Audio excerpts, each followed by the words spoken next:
In this morning's Weather in Your Wallet, summer isn't the only thing sizzling, so are sales. This summer clearance season and in the midst of an excessive heat wave, retailers are cashing in. Our business weather expert Paul Walsh joining us in studio this morning.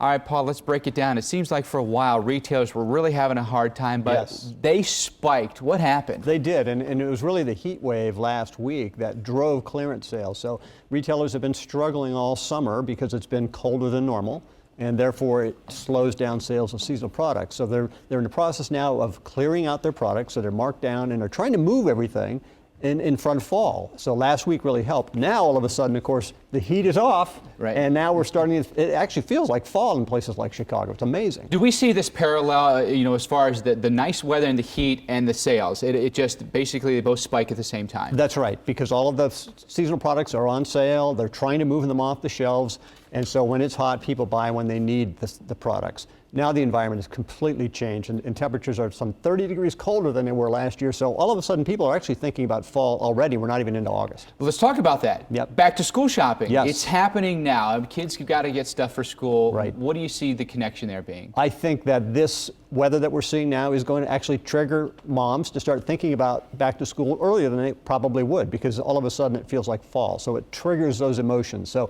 I think it's actually going to help back to school sales. Seasonal products aren't really on the shelves yet, so while I'm sure retailers wish they had sweaters out to sell, they probably don't. But no big markdowns for back to school. No.